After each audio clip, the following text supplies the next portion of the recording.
ఒక residential school విద్యార్థిని school అనారోగ్యం గురైంది, ఇంటికి పోయిన తర్వాత 3 రోజుల తర్వాత చనిపోయింది అని చెప్పి ఒక వార్త వచ్చింది ఒక పేపర్లో. వస్తే చదివి ఇమ్మీడియట్గా మొత్తం డిపార్ట్మెంట్ని పిలిచి ఎందుకు జరిగింది, ఆ అమ్మాయి ఏదో ఆలస్యమైంది వైద్య సాయం అందించమని చెప్పి తెలిసి వచ్చింది వార్త, రండి అసలు ఏం జరిగిందని చెప్పి పిలిచి అసలు మీరు ఎట్లా చెక్ చేస్తారు పిల్లల్ని, ఏంది రోజున్న సిస్టమ్ ఏంది మీకు ఇప్పటివరకు అంటే అప్పటివరకు పట్టించుకున్న వాడు లేడు.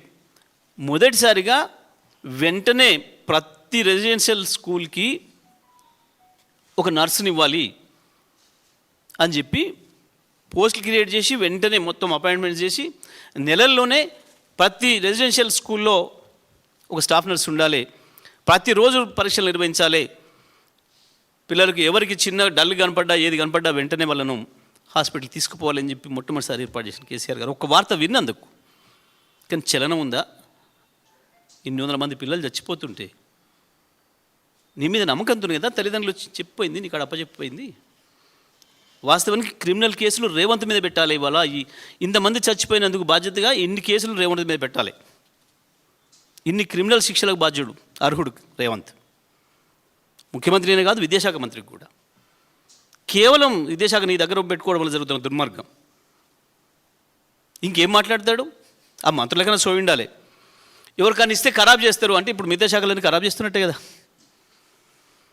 ఎవరికైనా ఇస్తే ఖరాబ్ చేస్తాడని నా దగ్గర పెట్టుకున్నా, ఇప్పుడు ఇచ్చిన శాఖల వాళ్ళందరూ కూడా ఖరాబ్ చేసే మంత్రులని అర్థం. మరి వాళ్ళకెందుకు సోయి లేదో? ఈయన పెట్టుకునే 2 విద్యాశాఖ, ఈ కథ హోంశాఖ, రోజుకొక రేపు రోజుకొక మర్డర్.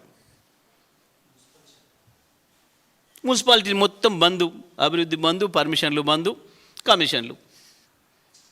సిగ్గుండాలి చెప్పుకోవడానికి, ఏదన్నా మాట్లాడడానికి. నువ్వు చేసిన పనికి నువ్వు మాట్లాడే మాటకు సంబంధం ఉండాలి కదా. ఆలోచించారా ప్రజలు? మాట్లాడరు, చూసుకోరా, చెక్ చేసుకోరా? ఇవాళ ఒక ఇంజనీరింగ్ కాలేజ్ విద్యార్థి దగ్గర పోయి మైకి పెట్టి అడిగండి, చెప్తాడు ఇక మీకు పెట్టింది క్రిమినల్ వేస్ట్ అట, ఏది వేస్ట్ అని. ఒక్కటే మాట పిల్లల నుంచి సర్రమని రాకపోతే నన్ను అడుగు.